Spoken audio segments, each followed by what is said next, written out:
Hey, I'm Jerry Springer, and like many of you, I'm getting really old. Stepping onto a rug is now a chore. Walking up steps, well, that's out of the question. So we invented Turbo Chair, the poor man's elevator that rides up your stairs on a rail attached to your banisters. But not like other chairs you see on television, they're way too slow. We grew up on fast food, fast cars, and remote control. We want things fast, so our turbo chair is powered by a motorcycle V twin engine.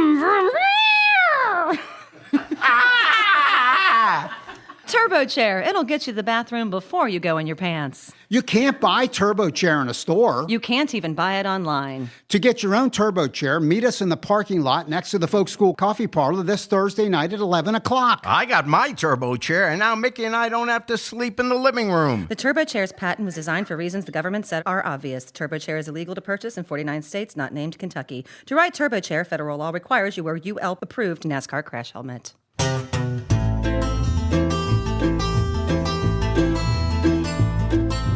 Welcome to Tales, Tunes, and Tomfoolery, starring Jerry Springer, along with Gene Galvin and me. I'm Megan Hills. We're recorded live in front of a brilliant studio audience at the Folk School Coffee Parlor in Ludlow, Kentucky. And here he is, ladies and gentlemen, with his cell phone turned off, Jerry Springer. Yes.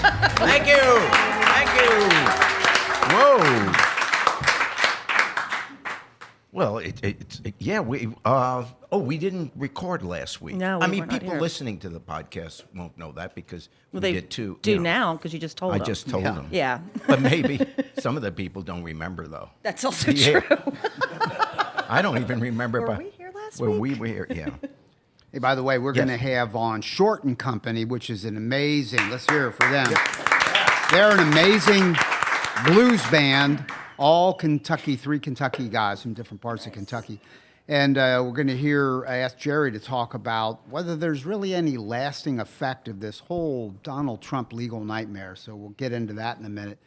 I wanted to ask something of my friends, Jerry and Megan.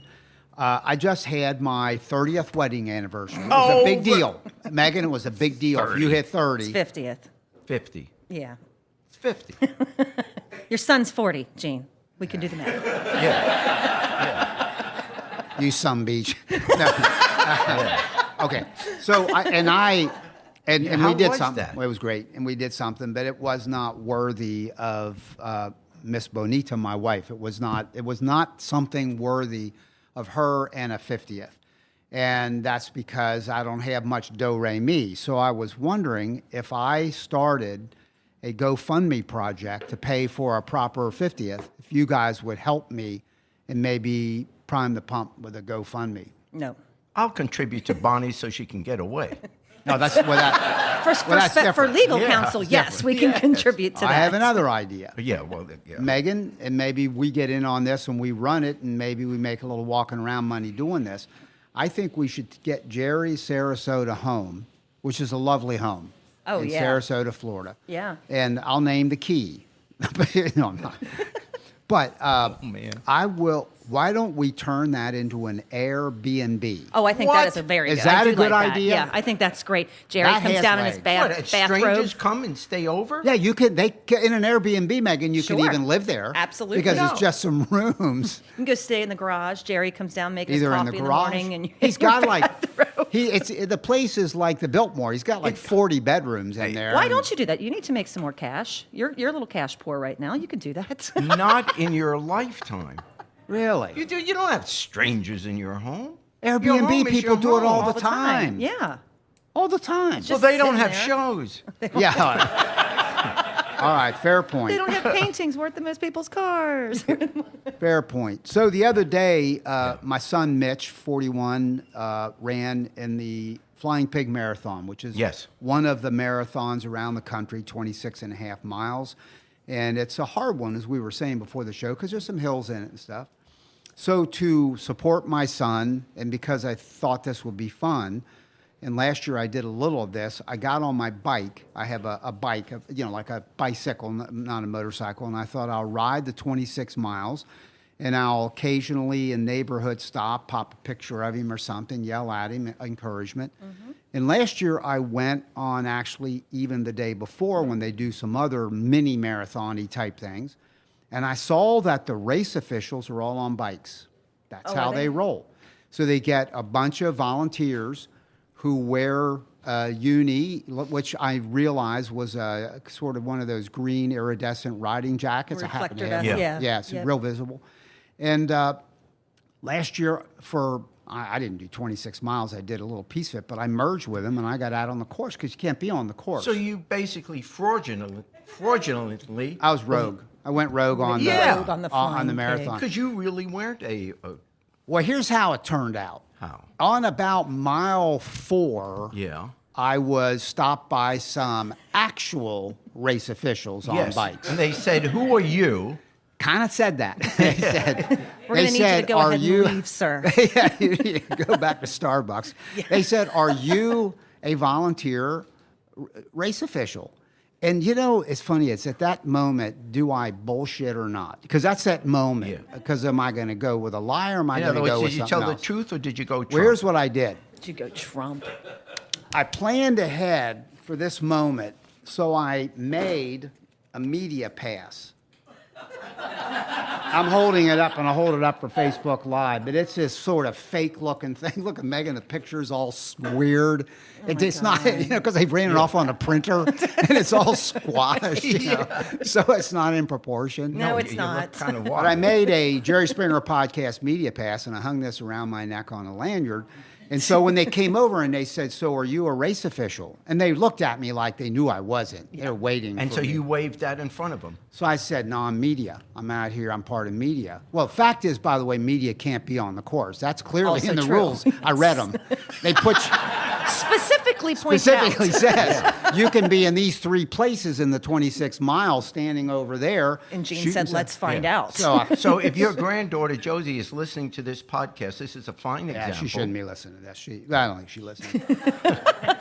So I said, "I'm media. I'm cool." And they said, "Well, you're flying around this course because let's tell the truth. I'm on an e-bike." That's right. You've got the So motorized. it's a power assist. So no throttle, but when you pedal, it like really pedals. Yeah. And so I was like, they couldn't catch me if they had tried. And so anyway, I said, "No, I'm just media." And they They said, have weapons? "Well, but you can't be on the course." And I said, "Well, a lot of times I'm off the course, which means when it's runners on one lane and cars on the other, I'm over going wrong way towards the cars. But you kind of cheat, past the cones." It worked out.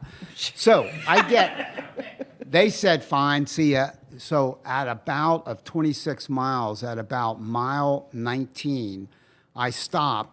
I'm riding in the course with the runners. I pull over to shoot a picture of my kid coming by in there. And I now felt emboldened because there are cops at all the intersections. Yeah.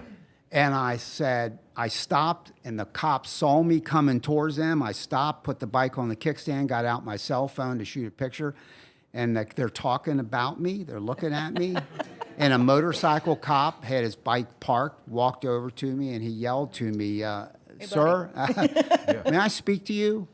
And I thought, "Oh, now this is going to be good." So he walked over, and he got kind of close, and he paused, and he said, "How do you like that e-bike?" No kidding? I said, "Dude, I love this bike." great. Yeah. So I serious? went in. Yeah. That's So I great. went into the Trek sale because it's the Trek Yeah. Super Commuter 8S. I said, "Officer, you got to get the S because it'll go to 30. It won't cut off till about 30. So we chatted for a while, and he left, and I got back on the bike, got right in the middle of the runners, and went for the rest of the race. I got this figured out. But you know what? These guys, these race officials, changed the uni on me. So I show up in my green jacket. Oh, and now this year it's orange. At like 6:30 in the morning, I'm in Covington, Kentucky. They're going to cross the Licking River. They come across the Central Bridge, whatever it is, and across the Licking. And I'm right there, and I look up, and all these, there are a bunch of them, riders are out there, and they've got on, cool looking, I want one, a black jersey. Why don't you volunteer? I hear ya. Red trim. Red That's an idea. Yeah.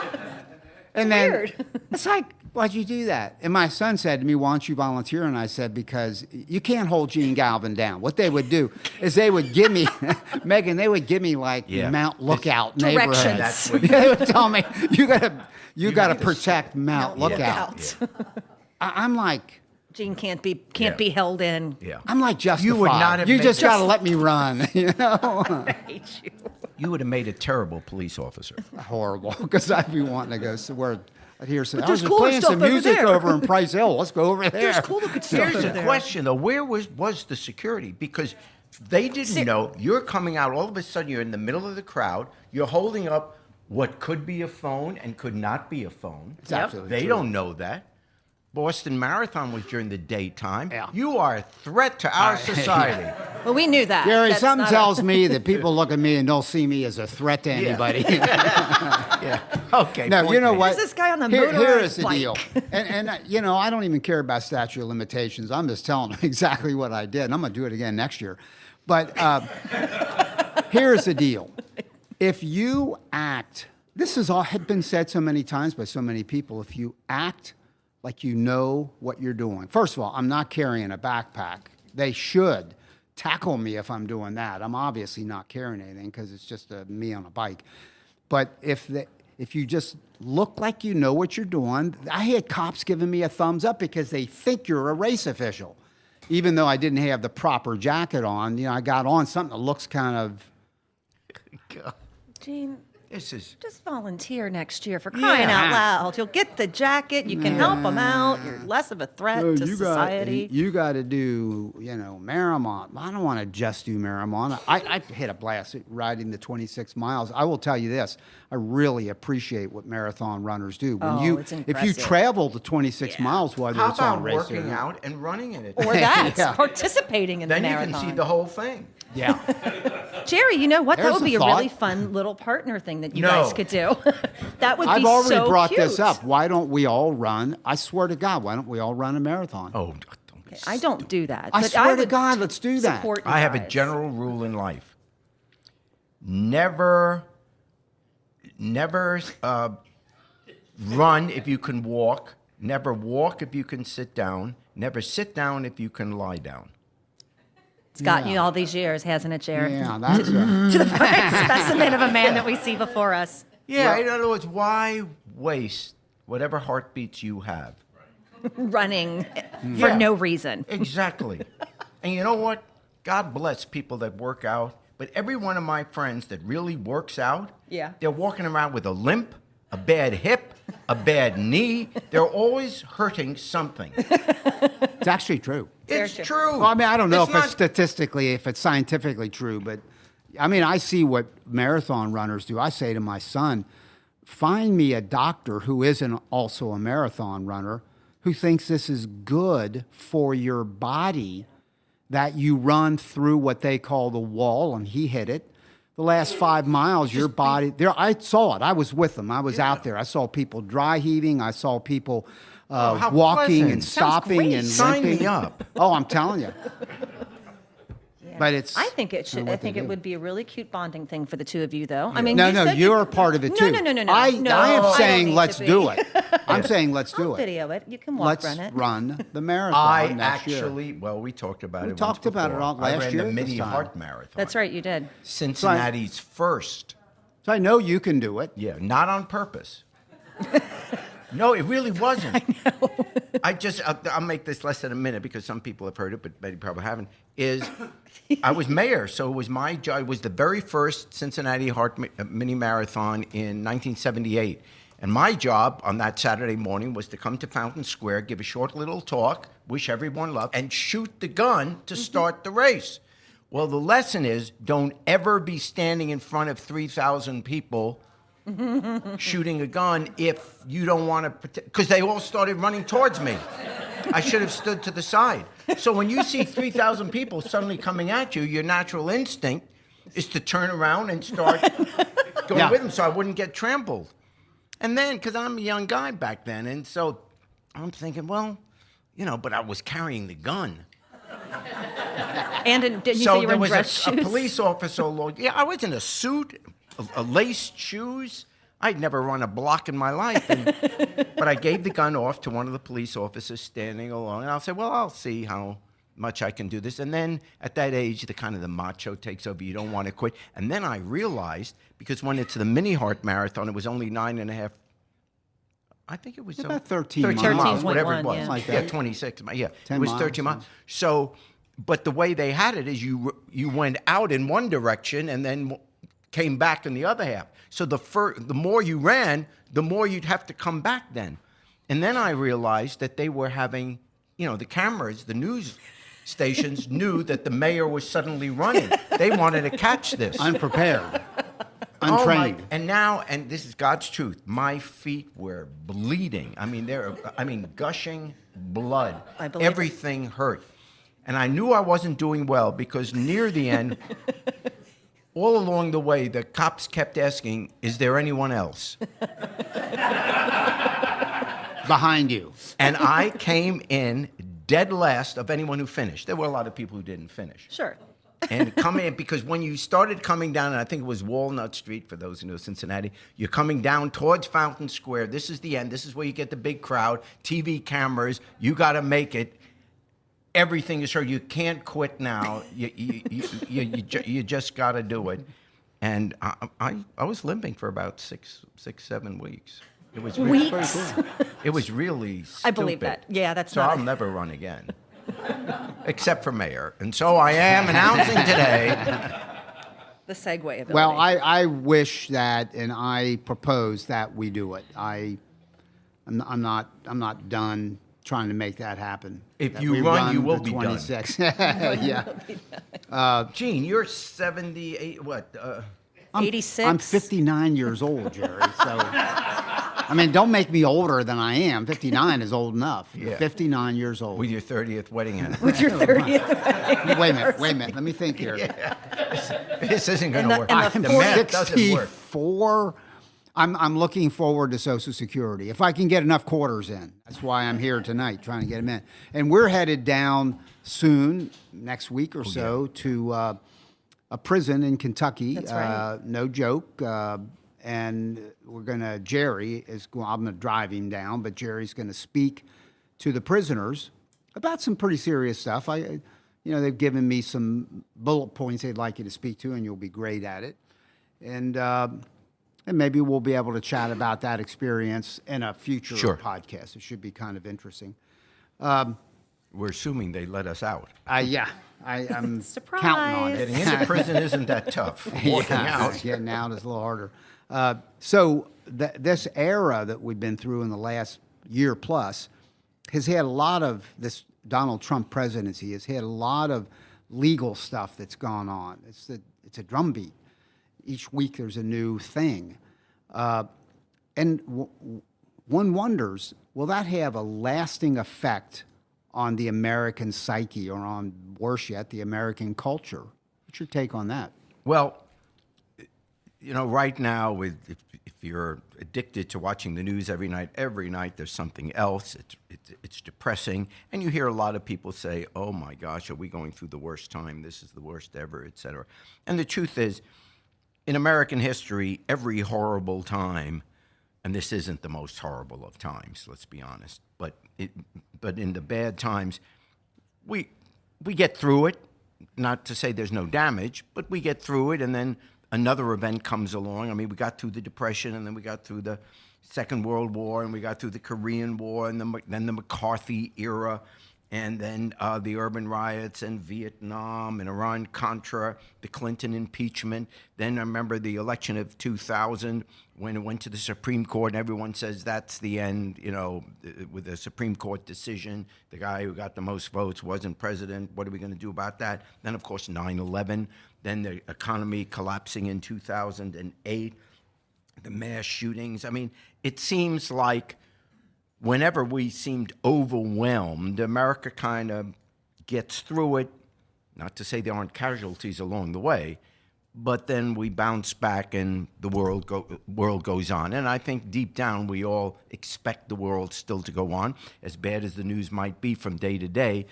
parents are still saving money so their kid can go or grandkid can go to college 10, 15, 20 years from now. So it's not like we think the world is really going to end.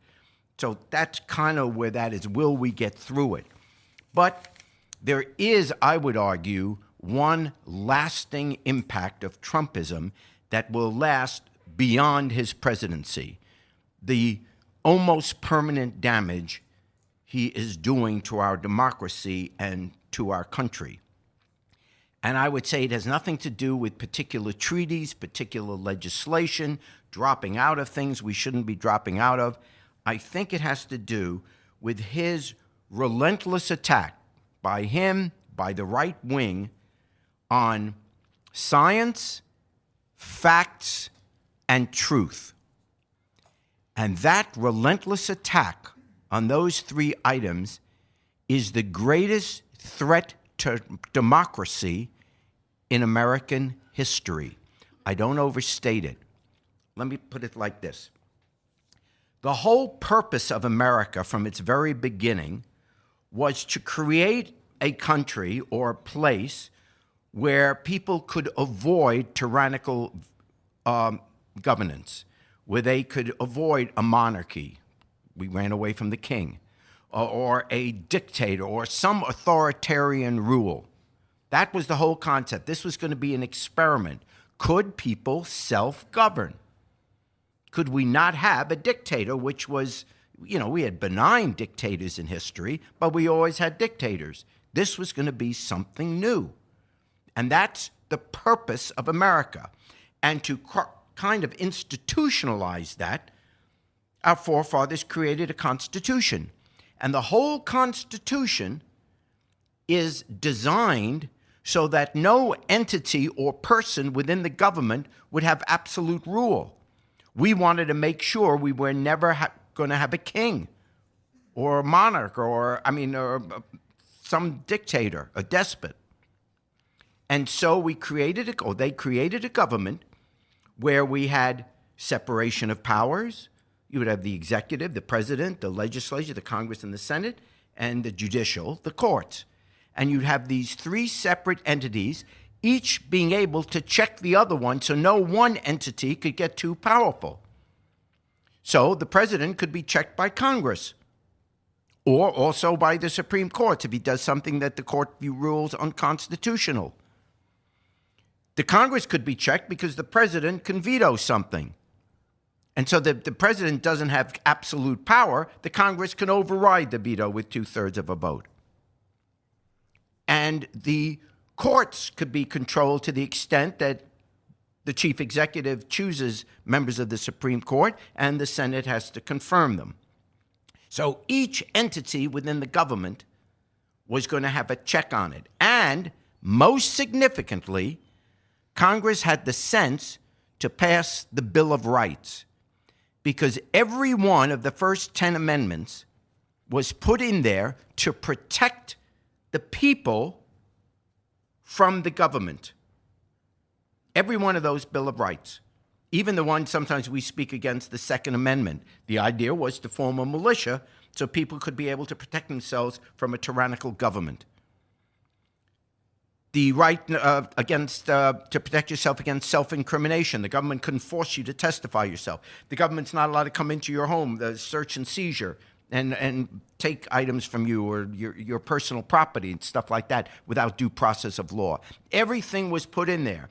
But the very first amendment to the Constitution, to the Bill of Rights, the very first was freedom of the press.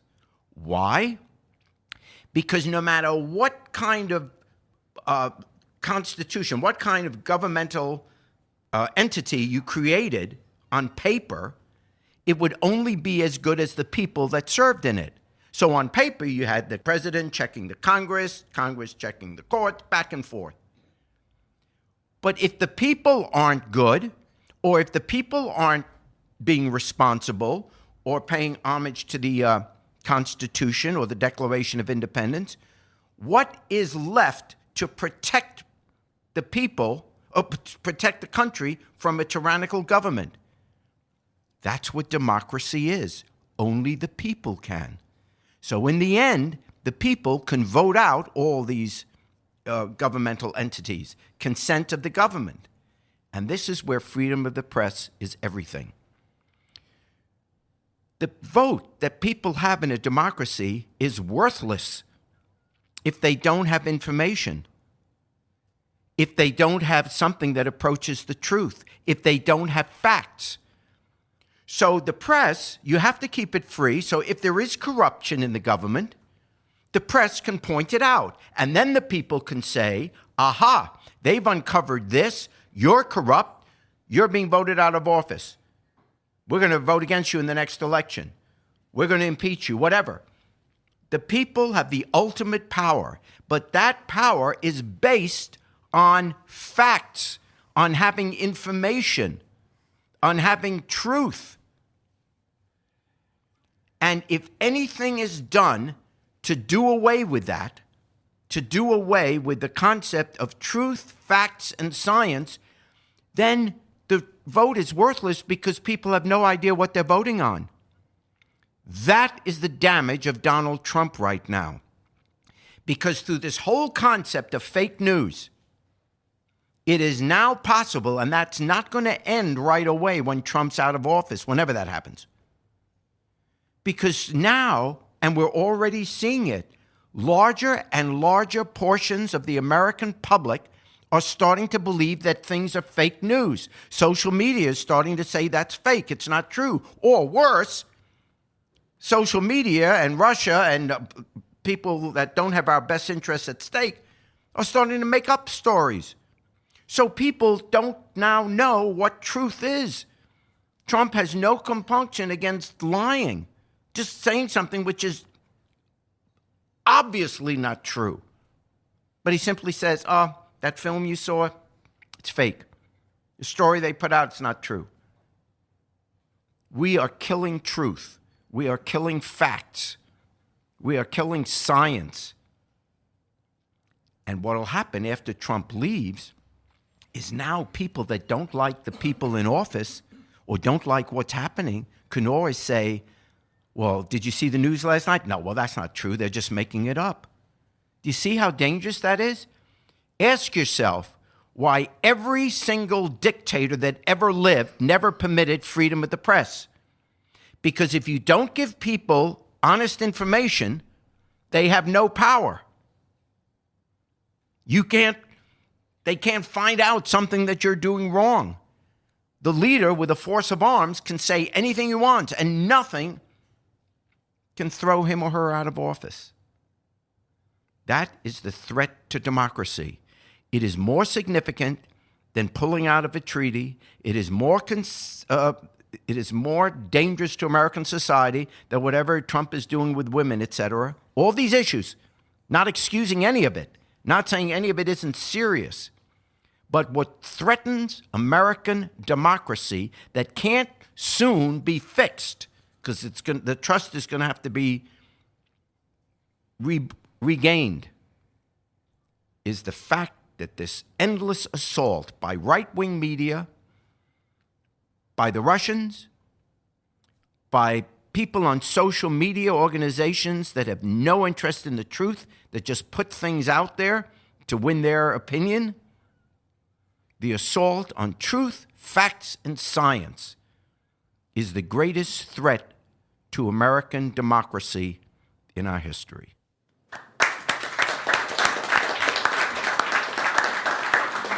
Okay, as Jene said at the top of the show, we have with us this evening Short and Company. Let's give them a round of applause.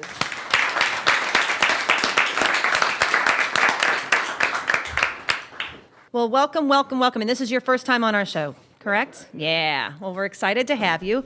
Introduce yourselves, please. I'm Jeremy Short. I'm from Bertha County. I play guitar and I sing and write the music. And this is my friend John Clay on the drums right here. Going to be singing a little bit as well.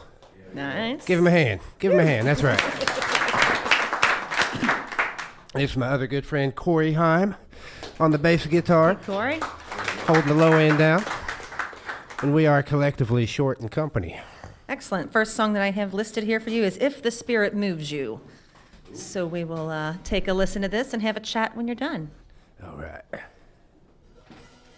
For those of you who can't see us because you're just listening to the podcast, Jeremy is bald. And not Don't give it away. Don't give it away. wow. He's such a punk, isn't he? I was just like that in school. And for those of you who can't see, Jerry is old. There you go, Megan. My life's complete now. Yeah. I can go home happy. Yeah.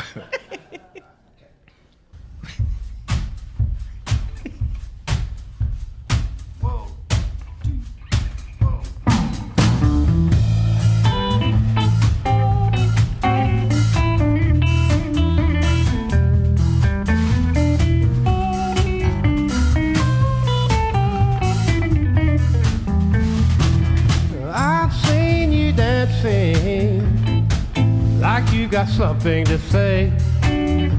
Baby, if the spirit moves you, come and dance my way.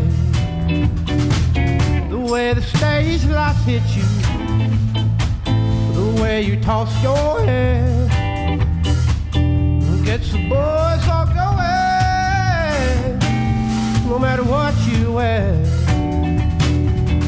There's something about you,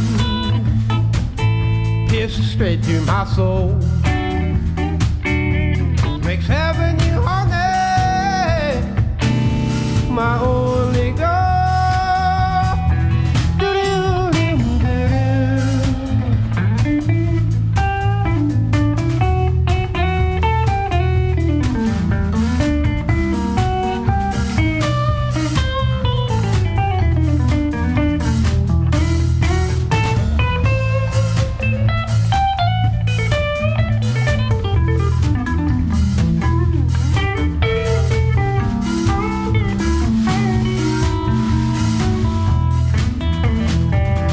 I know you know just how to get your way. So baby, if the spirit moves you, come and dance my way. Loving you, honey, is a forever endeavor. Loving you, baby, ain't nothing sounds better. So baby, if the spirit moves you, you gotta let them hips sway. If the spirit moves you, come and dance my way.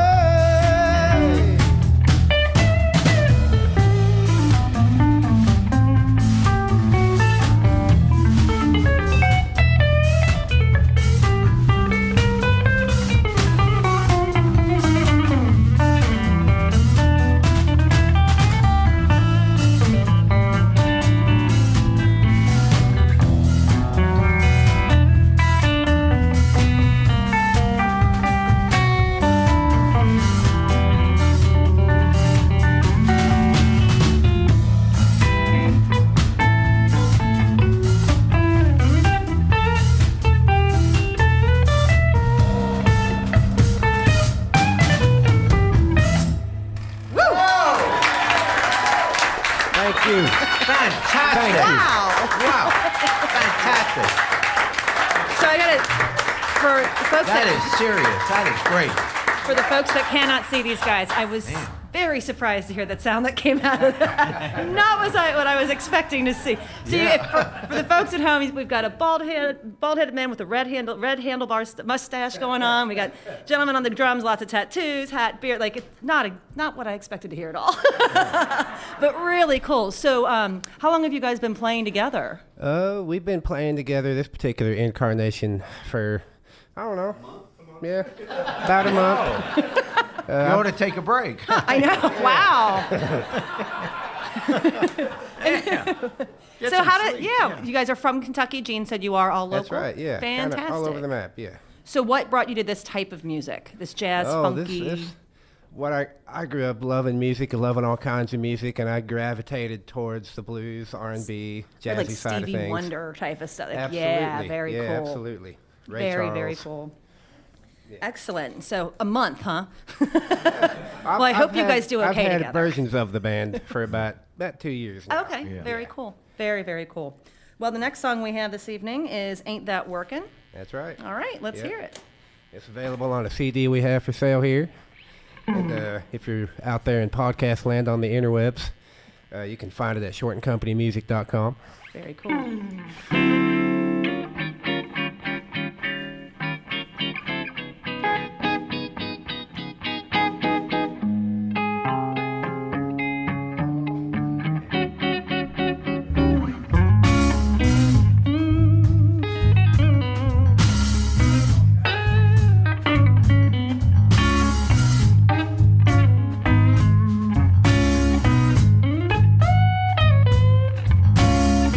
Well, I'm working 9 to 5 down at the local chicken shack.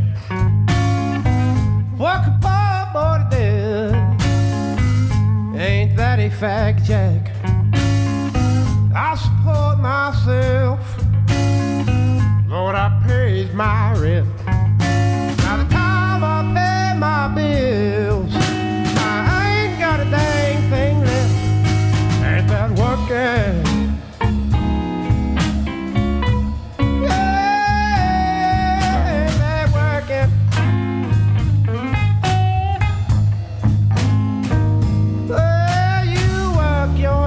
To the bone, give all you got till it's gone. Ain't that working? Yeah. Oh, I listen to the boss man telling me I ought to pick up the slack. Oh, you must not be looking at the same clock I'm looking at. Always saying go do this. Boy, once you go do that, well, if I ever get out of here, you can bet I won't be back. Ain't that working? Ooh, yeah, ain't that working?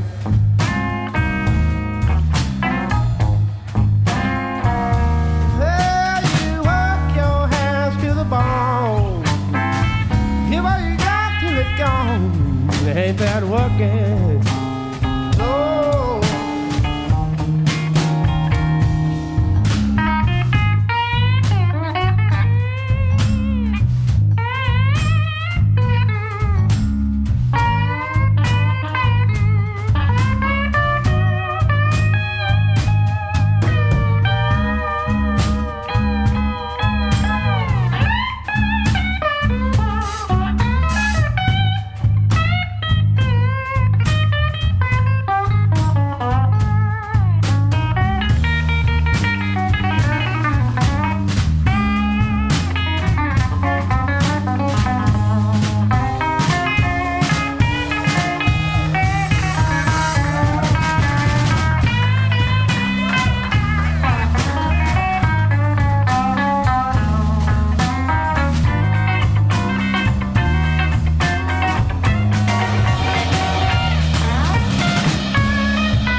that working.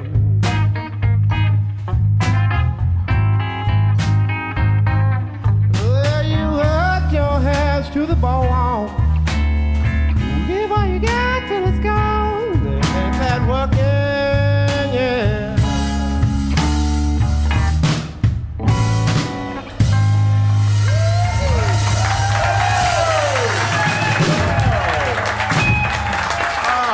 Thank you all. Wow. Very cool. That is serious music. Yeah. That's Short and Company, ladies and gentlemen. All right, tell us again, where can we find your music? You can go to shortandcompanymusic.com. Okay. on the internet. We find us on Facebook. You can go to, we're on the Instagram, I believe. On the The Instagram. Instagram. And are you playing locally? Can we look for any shows anytime soon? We're going to be at Southgate soon, Whoop. right? I think. Nice. Very nice. Sometime soon. Not Sometime sure when. Well, we will look out for you guys. That was fantastic. Very, very cool. Thank you so much. Yeah. All right. And well, hope you enjoyed that month because now you're going to sing with Jerry Springer. And And this is how it all ends. this was your peak right here, gentlemen. You this were was the so peak. close to making it, and then boom, it just all disintegrates. All right. Are we doing Down by the Riverside now? I think so. It's the only song we know. All right. 10-4.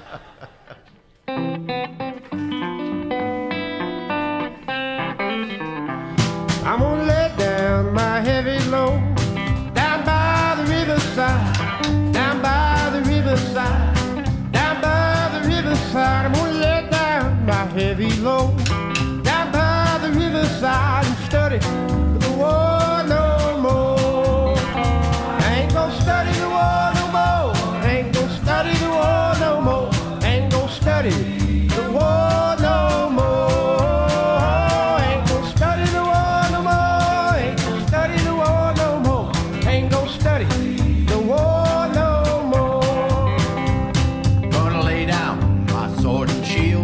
Down by the riverside, down by the riverside. I'm gonna lay down my sword and shield. Down by the riverside, down by the riverside. You've been listening to Tales, Tunes, and Tomfoolery, recorded live at the Folk School Coffee Parlor in Ludlow, Kentucky. Thanks to Patrick Kennedy for writing our opening song, and to you for listening. Check out our website at jerryspringer.com. Ain't gonna study war no more. Play 'em on, Jerry.